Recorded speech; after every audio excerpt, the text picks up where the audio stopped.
آج ہم اور آپ اس خام خیالی میں، اس کچے خیال میں مبتلا ہو کر کے اپنے اسلام سے رفتہ رفتہ بھی ہوتے چلے جا رہے ہیں، قرآن کریم کی تعلیم سے دور ہوتے چلے جا رہے ہیں، اور ہم نے اس کو مصلحت کا نام دے رکھا ہے، اور ہم نے اس کو خیر خواہی کا نام دے رکھا ہے، اور ہم نے اس کو آپس میں اتحاد اور محبت کا نام دے رکھا ہے۔ جناب عالی، اتحاد اور محبت کی ایک حد ہوتی ہے۔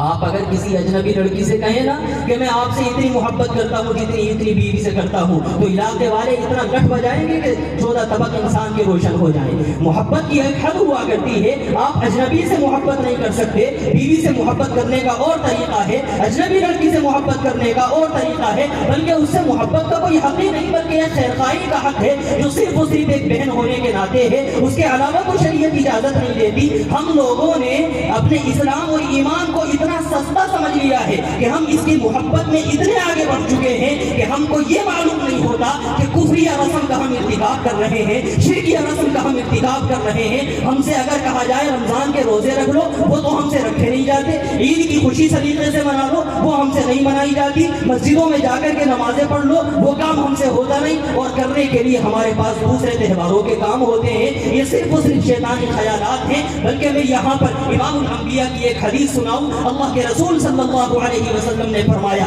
کہ قیامت کے قریب ایک ایسا زمانہ آئے گا کہ آدمی صبح کے وقت میں مسلمان ہوگا اور شام کے وقت میں کافر ہو جائے گا، شام کے وقت میں بستر پر مسلمان ہوگا اور صبح کو جب اٹھے گا تو وہ کافر ہو جائے گا۔ یہ امام الانبیاء نے قیامت کی علامت بیان فرمائی ہے۔ آج صورتحال یہ چل رہی ہے کہ آدمی کے اسلام کا نہیں پتا، وہ یوٹیوب پر کسی چیز کو دیکھ رہا ہے، اسلام پر سوال اس کو پیدا ہو گیا، کسی عالم نے یا کسی اجنبی نے آ کر کے یوٹیوب کے اوپر تقریر کی اور تقریر کرتے ہوئے کہا کہ اما عائشہ سے جو رسول اللہ کا نکاح ہوا وہ نکاح ٹھیک نہیں ہے۔ کسی نے آ کر کے کہا قرآن کریم میں جو غزوات کے تعلق سے آیتیں ہیں، جہاد کے تعلق سے آیتیں ہیں، ان کو نکال دینا چاہیے اس لیے کہ حالات اس کا تقاضا نہیں کرتے۔ آپ کا ذہن اس کی بات سے منطبق ہو گیا، آپ بھی سوچنے لگے کہ ہاں بھائی قرآن کریم سے ان آیات کو نکال دینا چاہیے۔ آپ اگر اس ذہن کو لے کر کے سوئیں گے، آپ مسلمان نہیں سوئے بلکہ کافر سوئیں گے۔ قرآن کریم نبی علیہ السلام نے اسی کو بیان فرمایا، آدمی رات میں جو سوئے گا ایمان کی حالت میں اور صبح میں جب اٹھے گا تو کافر ہونے کی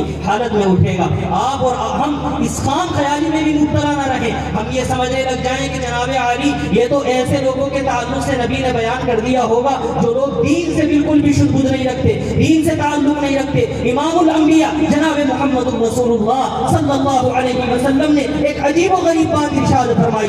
اللہ کے رسول صلی اللہ علیہ وسلم نے فرمایا کہ قیامت کے قریب ایک ایسا زمانہ آئے گا کہ لوگ حج بھی کرتے ہوں گے، لوگ نمازیں بھی پڑھتے ہوں گے، لیکن ان حج کرنے والوں میں اور ان نمازیں پڑھنے والوں میں کوئی آدمی مسلمان نہیں ہوگا۔ مصنف ابن ابی شیبہ کی روایت ہے، امام الانبیاء جناب محمد رسول اللہ صلی اللہ علیہ وسلم نے بیان فرمایا کہ قیامت کے قریب ایک ایسا زمانہ آئے گا کہ لوگ جمعے کی نماز پڑھنے کے لیے مسجد میں آئے ہوئے ہوں گے اور تمام کی تمام مسجد نمازیوں سے بھری ہوئی ہوگی، ہزاروں نمازی مسجد کے اندر موجود ہوں گے، اور ایک آدمی باہر سے ایک کنکری کو اٹھا کر کے مسجد میں پھینکے گا، وہ کنکری جس آدمی کے جا کر کے لگے گی وہ آدمی مسلمان نہیں بلکہ کافر ہو چکا ہوگا۔ یہ وہ زمانہ چل رہا ہے۔ اس زمانے میں ضرورت ہے ہمیں اور آپ کو کہ اپنے دین کے تعلق سے فکر مند ہو، اپنے ایمان کے تعلق سے فکر مند ہو، ہم اپنے اسلام کے تعلق سے فکر مند ہو، نبی کی سنتوں کو زندہ کریں، اپنی اولاد کے تعلق سے فکر مند ہو، ورنہ دنیا نے مکمل پلاننگ کر رکھی ہے، مکمل کوششیں کر رکھی ہے کہ آپ کو آپ کے دین سے پھیر دے، اور دین سے پھیرنے کے اگر بنیادی اسباب پر آپ غور کریں تو آپ کو معلوم ہوگا کہ دنیا کے اندر جتنی بھی طاقتیں ہیں، غیر اسلامی طاقتیں، وہ تمام کی تمام طاقتیں اس بات کے اوپر آمادہ ہیں کہ آپ کے پڑھنے والے بچے، آپ کے تعلیم حاصل کرنے والے بچے قرآن کریم نہیں بلکہ اس کے علاوہ دوسرے مذہب کی چیزوں کو یاد کرو۔ ابھی کرناٹک کے تعلق سے ایک ویڈیو ہمارے سامنے آئی، عجیب و غریب ویڈیو ہے۔ مسجد کے اندر بیٹھنے والے دو بچے ہیں، وہ بجائے اس کے کہ قرآن کریم پڑھیں ان کے سامنے قاعدہ رکھا ہوا ہے، اور اس قاعدے میں وہ بیٹھے ہوئے ہیں، قاعدہ ان کے سامنے رکھا ہوا ہے۔ اینکر نے آ کر کے معلوم کیا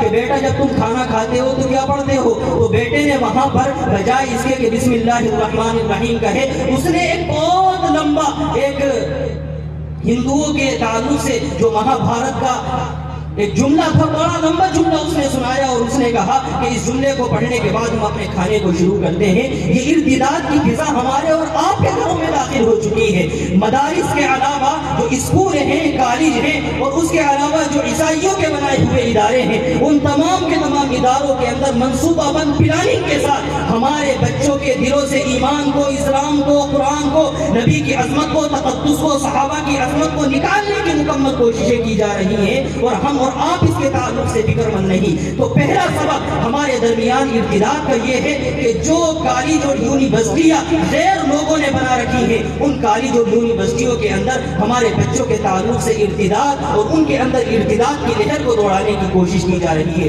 دوسرا سبب اگر ہم اس پر غور کریں تو ہمارے غیر مسلم بھائیوں نے منصوبہ بند پلاننگ کے ساتھ ہماری مسلمان بہنوں کو اور بیٹیوں کو اپنے محبت کے اندر رجھا کر کے ان کو ارتداد کی طرف لانے کی انہوں نے کوشش کر رکھی ہے۔ تیسرے سبب پر اگر ہم غور کریں، ہمیں معلوم ہوگا کہ مسلمانوں کے اندر فقر و فاقہ اور افلاس اور غربت جو ہے، دوسرے لوگ اس غربت کا فائدہ اٹھا رہے ہیں، ان کو پیسہ دیتے ہیں اور ان سے ان کا ایمان لے لیا کرتے ہیں، ان سے ان کا اسلام لے لیتے ہیں۔ اسی طریقے سے ہمارے درمیان ارتداد کی اگر ایک وجہ ہے تو وہ وجہ یہ ہے کہ ہم یہودیوں سے، عیسائیوں سے اور دوسرے مذہب کے ماننے والوں سے دوستی کرتے ہیں، ان سے تعلقات قائم کرتے ہیں۔ حالانکہ قرآن کریم نے کہا لا تتخذوا اليهود والنصارى اولیاء بعضهم اولیاء بعض۔ قرآن کریم کہتا ہے ومن يتولهم فانه منهم، کہ جو ان سے دوستی کرے گا وہ انہی میں سے ہو کر کے رہ جائے گا۔ آج ہم اور آپ ان سے دوستی کرنے میں کوئی عار اور شرم محسوس نہیں کرتے، یہ ہمارے درمیان ارتداد کی وجہ ہے۔ ہمارے بچوں کا ذہن جو غیر اسلامی بن رہا ہے اس کی بنیادی وجہ یہ ہے۔ تو آج ضرورت ہے کہ ان تمام کے تمام اسباب سے ہم اپنے آپ کو دور کریں۔ آج ضرورت ہے کہ اپنے بچوں کو علماء کی صحبت میں بھیجیں۔ آج ضرورت ہے کہ مکاتب اور مدارس کی طرف ہم اپنے آپ کو متوجہ کریں۔ اگر ہم نے ان اسباب پر توجہ نہیں دی تو یاد رکھ لیجئے گا کہ ہماری اولاد کے اندر ما تعبدون من بعد والی سوال کا جواب نہیں ہو سکتا ہے۔ ہماری اولاد دین کے اوپر باقی نہیں رہ سکتی ہے۔ ہمارے درمیان ایسے افراد جو اپنی 60 سالہ عمر رکھتے ہیں، 40 سالہ عمر رکھتے ہیں، 50 سالہ عمر رکھتے ہیں، جنہوں نے اپنے بچپن میں اپنے مکتب کے اندر پڑھا ہے، اپنے مدرسے کے اندر پڑھا ہے، ان کے ذہن و دماغ میں وہ عقائد بیٹھ چکے ہیں کہ اگر ان کی گردن پر تلوار رکھ دی جائے، اگر ان کے سامنے پیسوں کا خزانہ اور تحفہ پیش کیا جائے تو شاید وہ پیسوں کے لالچ میں آ کر کے اپنے ایمان کو، اپنے اسلام کو نہ چھوڑے۔ لیکن ان نسل کی فکر کرنے کی ضرورت ہے، ان بچوں کی فکر کرنے کی ضرورت ہے اور ان کی تربیت پر ہمیں توجہ دینے کی ضرورت ہے۔ اللہ رب العزت کے لاڈلے پیغمبر جناب محمد رسول اللہ صلی اللہ علیہ وسلم نے بیان فرمایا کلکم راع وکلکم مسئول عن رعیتہ، تم میں سے ہر ایک آدمی حاکم بنا ہوا ہے، تم میں سے ہر ایک آدمی سے اس کے ماتحتوں کے بارے میں سوال کیا جائے گا۔ اگر گھر کا ذمہ دار ہے اولاد کے بارے میں سوال ہوگا، گھر کا اگر بڑا بھائی ہے چھوٹے بھائیوں کے بارے میں سوال ہوگا، اگر شوہر ہے بیوی اور بہنوں کے بارے میں اس سے سوال ہوگا، بھائی ہے بہنوں کے تعلق سے سوال کیا جائے گا کہ ان کے ایمان کی، ان کے اسلام کی کیوں حفاظت نہیں کی تھی، تم نے اس چیز کے اوپر کیوں توجہ نہیں دی تھی۔ آج ہمیں اس چیز کے اوپر توجہ دینے کی ضرورت ہے۔ ہمارے نوجوان جو اس وقت دین کے بہت بڑے مضبوط علم بردار بن سکتے ہیں اور دین کے مضبوط سپاہی بن سکتے ہیں، دین کے مضبوط کھوٹے بن سکتے ہیں، آج وہ دین سے دور ہوتے چلے جا رہے ہیں۔ کتنے گیم ہمارے درمیان ایسے رائج ہو چکے ہیں کہ ان گیموں کو کھیلتے ہوئے ہمارے درمیان بتوں کی محبت ہمارے دلوں میں ڈالی جاتی ہے، ان کے سامنے سجدہ کرایا جاتا ہے، ان کے سامنے جھکا جاتا ہے، ان سے طاقت حاصل کی جاتی ہے۔ پب جی گیم کتنے ہمارے نوجوان کھیل رہے ہیں، فری فائر گیم کتنے ہمارے نوجوان کھیل رہے ہیں۔ فری فائر گیم کے اندر حضرت آدم کا کردار دکھایا گیا ہے، حضرت حوا کا کردار دکھایا گیا ہے۔ یہ ناپاک قسم کا نوجوان جو نماز نہیں پڑھتا، روزہ نہیں رکھتا، حضرت آدم کے کردار کو ادا کر رہا ہے۔ اس ایسے مسلمان پر کہ ایک نبی کی عظمت کو، اس کی تقدس کو پامال کر رہا ہے۔ آج اگر ہم نے ان باریک باریک چیزوں پر توجہ نہیں دی تو کل اپنے ماتھے کے اوپر اور اپنے سر کے اوپر ہاتھ رکھ کر کے رونے کی ضرورت نہیں کہ ہماری اولاد دین سے دور ہو رہی ہے۔ یہی بچہ جب بڑا ہوتا ہے، اس سے باپ کہے بیٹا نماز پڑھ لو، بیٹے کی نماز پر توجہ نہیں ہے۔ باپ کہے کہ بیٹا عالم کا جا کر کے بیان سن لو، باپ بیٹا کہتا ہے کہ ان کے بیانات سے کیا فائدہ ہوتا ہے۔ وہی 1400 سال پرانی بیٹھ کر کے باتیں کریں گے، اس کے علاوہ تو کوئی بات ان کے بیان میں ملنے والی نہیں ہے۔ اس کے سامنے تو وہ جدید روشنی اور نئی روشنی آ چکی ہے۔ آج ہماری نسل اور ہمارے اولاد اور ہمارے بچے ان گمراہیوں کے اندر مبتلا ہیں اور ہم اس کی طرف سے اپنی آنکھوں کو مکمل بند کیے ہوئے۔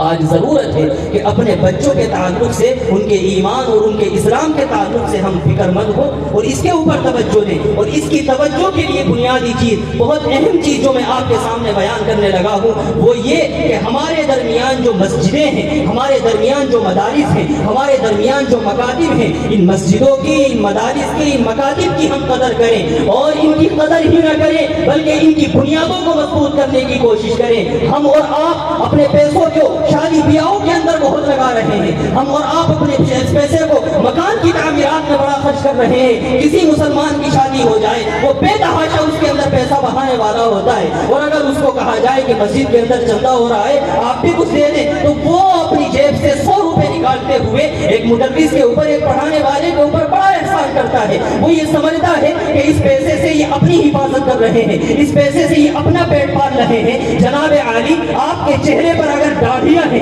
آپ کے سروں کے اوپر اگر ٹوپیاں ہیں، آپ اگر قال اللہ قال الرسول کا نعرہ لگا رہے ہیں، آپ اگر اپنا نام عبداللہ عبدالرحیم رکھے ہوئے ہیں، آپ کے یہاں اگر نماز جنازہ پڑھنے والے افراد ہیں، آپ کے یہاں قرآن کریم پڑھنے والے افراد ہیں، آپ کو اگر امامت کرنے والے افراد میں اثر ہے، رب کعبہ کی قسم ان مدارس کا تو فیل ہے، ان مکاتب کا تو فیل ہے. ہم نے اور آپ نے ان کو اپنا نوکر اور غلام سمجھ رکھا ہے. ہم یہ سمجھتے ہیں مدارس ان کی جاگیریں ہیں، مکاتب ان کی جاگیریں ہیں، قرآن اور حدیث پر بس انہی کا حق ہے، اس کے علاوہ ہمارا کوئی حق نہیں. میں یہ بات شروع میں کہہ چکا ہوں کہ جتنا حق ان مدارس کے اوپر، ان مکاتب کے اوپر، اس قرآن پر، نبی کی حدیث پر، صحابہ کے تقدس پر، ان علماء کا ہے، اتنا ہی حق آپ کا بنتا ہے. اور جتنا حق ان علماء کا بنتا ہے کہ یہ اس کی حفاظت کرے، اتنا ہی حق آپ کا بنتا ہے کہ آپ اس کی حفاظت کریں. اگر آپ نے اس کی حفاظت پر توجہ نہیں دی تو یاد رکھ لیجئے گا کہ ہندوستان کے حالات کو بدلنے میں زیادہ وقت نہیں لگ رہا ہے. ہندوستان کے حالات میں تبدیلی آنا کوئی بعید نہیں ہے.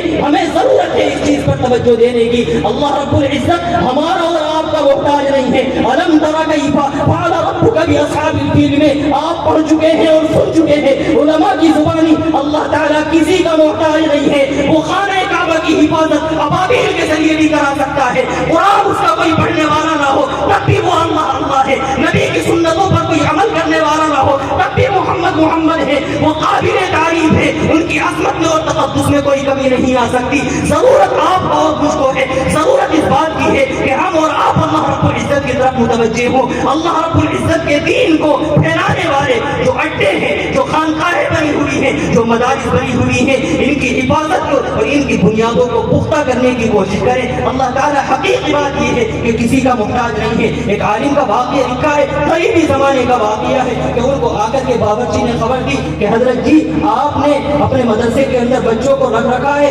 شام کا کھانا تو میں نے بنا دیا ہے لیکن صبح کے ناشتے کے لیے کوئی چیز باقی نہیں رہی. بچے صبح کا ناشتہ کیسے کریں گے؟ باورچی نے آ کر کے حضرت جی کو اطلاع دی. حضرت جی اپنے دفتر میں بیٹھے ہوئے تھے، کہنے لگے کہ جناب عالی مجھ کو کیوں اطلاع دے رہے ہو؟ یہ تو سب اللہ کے رسول صلی اللہ علیہ وسلم کے مہمان ہیں. اللہ رب العزت خود ان کی حفاظت کا انتظام کرے گا، خود ان کے ناشتے کا انتظام کرے گا. باورچی یہ کہہ کر کے چلا جاتا ہے. رات کے آخری پہر میں یہ حضرت جی جو درویش صفت ہے، اللہ کا ولی ہے، اپنے بستر سے نکلتا ہے. ایک طالب علم کی ٹوٹی ہوئی جوتی اٹھاتا ہے اور اٹھانے کے بعد مسجد میں جا کر کے اس جوتی کو اپنے سر پر رکھ کر کے کہتا ہے الہ العالمین تیرے لاڈلے پیغمبر کے مہمان ہیں. الہ العالمین تجھے تیری جاہ و جلالت کا واسطہ. الہ العالمین تجھے امام الانبیاء کے تقدس کا واسطہ، امام الانبیاء کی عظمت کا واسطہ. الہ العالمین ان بچوں کے لیے راشن کا انتظام نہیں ہے، صبح کا ناشتہ دینے والا تو ہے. خزانہ غیب سے پردے کھول دے. یہ عالم وہاں پر بیٹھ کر کے رو رہا ہے. رات کے 3 بج رہے ہیں.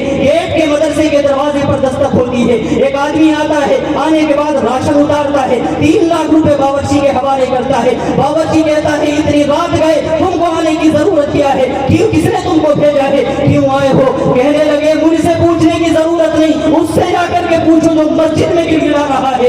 اللہ رب العزت کے سامنے خدا کی قسم اللہ تعالیٰ آپ کا اور میرا محتاج نہیں ہے. آپ اگر دیں گے تو آپ ہی کا فائدہ ہوگا، اور اگر آپ نہیں دینا چاہتے تو تحفے ایسے پیسے پر خرچ کرو، تعمیرات میں خرچ کرو، شادی بیاہوں میں خرچ کرو، جہیز میں خرچ کرو، اپنے پٹاخوں میں خرچ کرو، اپنے میلے ٹھیلے میں۔ اللہ تعالیٰ کو اس ناپاک پیسے کی ضرورت نہیں ہے، آپ ہی اس پیسے کو خرچ کر کے اپنی آخرت سنوارنے والے ہیں، اور آپ نے پیسے کو خرچ کر کے اب تک اپنی آخرت کو سنوارا ہے۔ آج ضرورت ہے کہ شادی بیاہوں کو ہلکا بنا کر کے اپنے بچوں کی تعلیم پر توجہ دی جائے، مدارس پر توجہ دی جائے، مکاتب پر توجہ دی جائے، اور خانقاہوں پر توجہ دی جائے۔ اور اگر ہم ان سے اسی طرح کٹے رہے جیسا کہ ہم اب کٹ رہے ہیں تو پھر یاد رکھ لیجئے گا، میں اس جملے کو بار بار دہرا رہا ہوں کہ آنے والا وقت ہمارے اور آپ کے حق میں کوئی خیر اور اچھائی لے کر کے نہیں آ رہا ہے۔ ہمیں اس چیز پر توجہ دینے کی ضرورت ہے۔ میں نے آپ کے سامنے مدرسے کے تعلق سے ایک بات رکھی ہے، آپ میں سے مجھ کو بتائیں کہ کتنے افراد ایسے ہیں جو مکاتب اور مدارس کے تعاون کے لیے اپنے آپ کو تیار پاتے ہیں اور اپنے پیسے کو تعمیرات، شادی بیاہوں کے علاوہ اس کے اندر بھی ایک واقعی مقدار میں خرچ کرنے کی کوشش کرتے ہیں۔ بتائیں کون ایسے حضرات ہیں؟ کوئی نہیں ہے ماشاءاللہ، کوئی بھی ہاتھ اٹھانے کو تیار نہیں ہے۔ آپ لوگ اپنے پیسے کو مدرسوں میں، مکاتب میں